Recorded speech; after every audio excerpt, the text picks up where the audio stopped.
Uma noite de diversão desenfreada para famílias e jovens no Luna Park de Sydney termina de forma trágica quando 7 pessoas perdem a vida em um incêndio devastador. Logo depois, surgem alegações chocantes de corrupção policial, incêndio criminoso e crime organizado. Agora, mais de 40 anos depois, as autoridades esperam que uma recompensa de $1 milhão ajude as famílias a encontrar respostas para o mistério perturbador do que realmente aconteceu naquela noite de 1979. O Luna Park de Sydney, com sua arquitetura fantasiosa, está em funcionamento desde 1935. Milhares de famílias criaram memórias para a vida toda dentro da atração temática em estilo Art Deco, com seus portões em forma de boca escancarada. Mas em junho de 1979, um incidente mudou essa percepção depois que um pai, seus 2 filhos e 4 amigos da escola primária morreram no brinquedo mais popular do parque.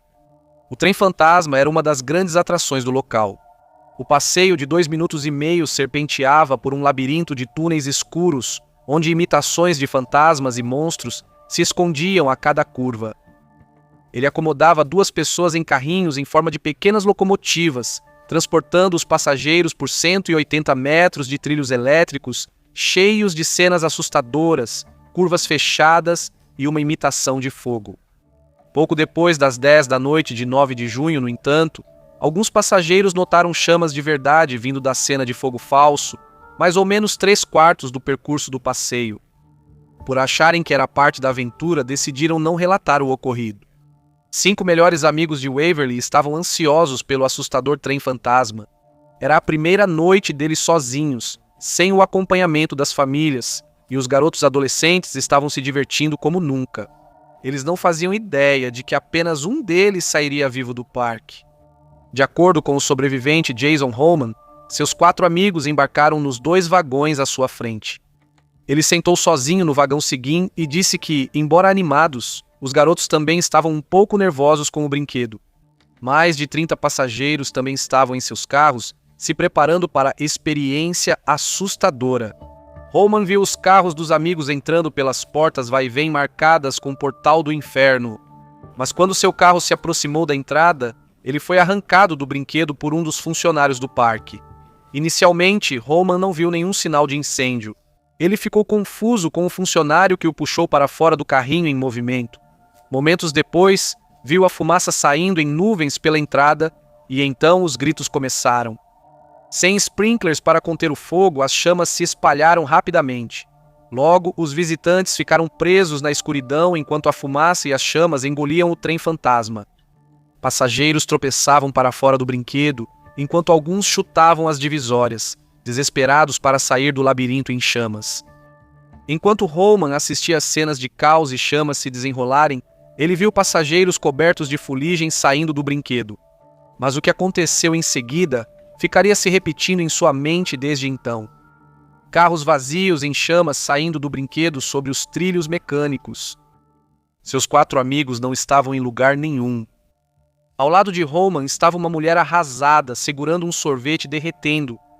Mais tarde viria à tona que a mulher era Jenny Godson. Godson, seu marido e 2 filhos viajaram de Warren para passar as férias em família. Era a primeira vez que seus filhos, de 2 e 4 anos, visitavam o litoral, e eles estavam se divertindo no parque de diversões. No final da noite, a família ainda tinha 4 ingressos para brinquedos, e os meninos decidiram gastar tudo no trem fantasma. Enquanto iam ao brinquedo, Godson sentiu um desejo incomum por sorvete, que normalmente não consumia. Ela disse à família para ir na frente e esperá-la na entrada do brinquedo enquanto ela pegava um sorvete. Mal sabia ela que seria a última vez que veria sua família com vida. Eu era do interior, vim pra cá para passar uma noite com minha família. Meu mundo inteiro simplesmente desmoronou. Quando ela voltou para o trem fantasma, viu fumaça saindo do brinquedo, mas seus filhos e marido estavam desaparecidos. Enquanto isso, os sobreviventes contaram que seu carrinho foi cercado por chamas de até 4 metros de altura quando chegaram à saída. O lugar simplesmente pegou fogo, com pessoas dentro e fora. As chamas saíam em jatos e muita fumaça. Acho que eu estava quase sufocando. Nem conseguia respirar direito por causa da fumaça. Ainda está nos meus pulmões, o lugar simplesmente pegou fogo. Funcionários do Luna Park enfrentaram fogo e fumaça, correndo para guiar pessoas para fora do labirinto escuro. A equipe achou que todos os passageiros haviam sobrevivido, mas os carros vazios saindo do túnel mostraram outra realidade. Os serviços de emergência correram para o local, mas devido ao fornecimento inadequado de água no parque, foram obrigados a buscar água diretamente no porto, o que dificultou os esforços de combate ao incêndio. Quando o incêndio finalmente foi extinto por volta das 11h30 da noite, os socorristas fizeram a descoberta horrível. Os restos mortais da família de Godson foram encontrados juntos em um túnel escuro. Os corpos dos 4 amigos de Waverly foram achados em outra parte do brinquedo. Eles tinham apenas 13 anos de idade. Horas depois, o detetive inspetor Doug Knight, principal investigador do incêndio, descartou a hipótese de incêndio criminoso. Agora estamos convencidos que o incêndio foi causado por uma falha elétrica no prédio. O inspetor Knight ordenou a demolição e a limpeza do local do trem fantasma e supervisionou a destruição dos escombros restantes. Menos de meio-dia depois que o incêndio foi apagado, tudo foi demolido e as ruínas removidas. A rápida limpeza do local vai contra o procedimento policial, que deveria ter isolado a área após a remoção dos corpos para evitar que as evidências fossem destruídas ou contaminadas. 2 dias após a tragédia, a mãe de uma das vítimas visitou o local da morte do filho para deixar uma flor no local. Segundo ela, não havia fita de isolamento nem mesmo policiais no local. Ela achou muito estranho que a única coisa que restava do trem fantasma era o piso. Mas mesmo assim, a versão da polícia continuou sustentando que uma falha elétrica realmente causou o incêndio. O Luna Park fechou suas portas por 3 anos após o incêndio e reabriu sob nova administração em 1982. No entanto, para muitos, a explicação de falha elétrica como causa do incêndio não parecia convincente. Por que tinham tanta certeza de que foi incêndio criminoso? Em 1977, 2 anos antes do incidente fatal, o Corpo de Bombeiros alertou as autoridades do Luna Park sobre os riscos representados pelo túnel de madeira do trem fantasma. A preocupação era que ele não tinha luzes de emergência nem placas de saída. O parque também ignorou o aviso para instalar um sistema de sprinklers e um carretel de mangueira no brinquedo. Em maio de 1979, as medidas de proteção contra incêndio ainda não haviam sido implementadas, e os operadores receberam mais 12 meses para efetuar as mudanças necessárias. O incêndio começou semanas depois. De acordo com um inspetor de incêndio que inspecionou o trem em 1977, o interior do brinquedo era um verdadeiro labirinto, com madeira pintada de preto, tornando difícil enxergar mesmo quando as luzes estavam acesas. Ele disse que só conseguiu sair do labirinto seguindo os trilhos do trem. 9 semanas após o incêndio, um inquérito conduzido pelo legista especulou que uma bituca de cigarro descartada, a falta de iluminação, sinalização e os túneis escuros em forma de labirinto contribuíram para a tragédia. Ao final de sua investigação, o legista concluiu que o Parque Luna falhou em seu dever de cuidado com os frequentadores, mas não a ponto de justificar uma acusação de negligência criminal. A investigação concluiu que as 7 mortes foram causadas por intoxicação por monóxido de carbono e queimaduras, sendo consideradas acidentais. Mais tarde ficou claro que não havia evidências para sustentar essa sugestão. De acordo com relatos, havia várias placas de proibido fumar no brinquedo. Além disso, nenhum passageiro viu ou sentiu cheiro de fumaça de cigarro naquela noite. 8 anos depois, em 1987, a Autoridade Nacional do Crime abriu outra investigação sobre a tragédia. Embora não haja novas evidências, as autoridades consideraram as investigações anteriores inadequadas e ineficazes. Levaria mais 34 anos até que as famílias das vítimas obtivessem algumas respostas concretas sobre o que aconteceu naquela noite de 1979. O jornalista Carl Meldrum Hanna descobriu uma verdadeira coleção de falhas graves na forma como a polícia conduziu a investigação. Incluía depoimentos de testemunhas desaparecidos, a limpeza irregular da cena do incêndio, além do envolvimento de personagens obscuros do submundo do crime. Sua pesquisa foi respaldada e apoiada por documentos inéditos e entrevistas gravadas pelo artista Martin Sharp. Sharp, que foi responsável por repintar o icônico rosto sorridente do Luna Park, nunca acreditou que o incêndio foi um acidente. Várias testemunhas disseram à polícia que sentiram cheiro de querosene altamente inflamável, um tipo de parafina, perto da lareira de imitação dentro do brinquedo, que teria sido o ponto de ignição do incêndio. Mas esses relatos nunca foram investigados pela polícia. Testemunhas também mencionaram um grupo de homens de aparência suspeita, vestidos como motoqueiros ou com roupas de motoqueiro, nas proximidades do trem fantasma por volta da hora do incêndio. Les Dowd, um adolescente na época, contou à polícia que ouviu um grupo de motoqueiros vestidos de jeans falando sobre espalhar querosene e acender com um fósforo.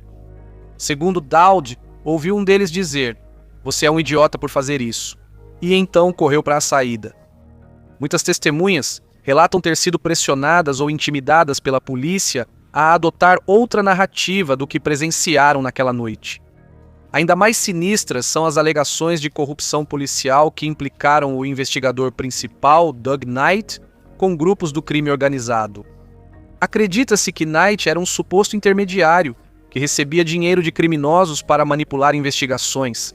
Na verdade, novos relatórios descobertos de oficiais superiores da polícia de Nova Gales do Sul alegam que o chefe do crime Abby Safran, ou Mr. Sim, como era conhecido, ordenou pessoalmente o incêndio no trem fantasma. O motivo dele para o incêndio criminoso?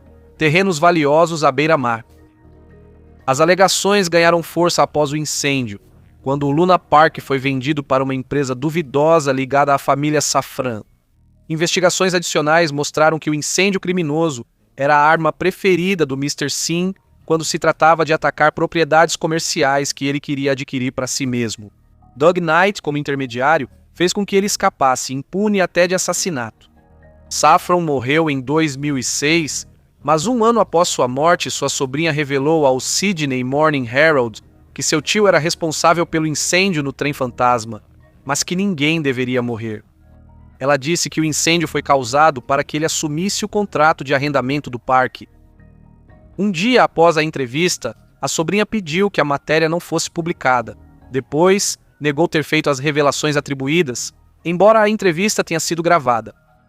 Em abril de 2021, o legista estadual solicitou formalmente às autoridades policiais de Nova Gales do Sul que revisassem todas as evidências relacionadas à causa e à origem do incêndio, assim como as circunstâncias das mortes resultantes.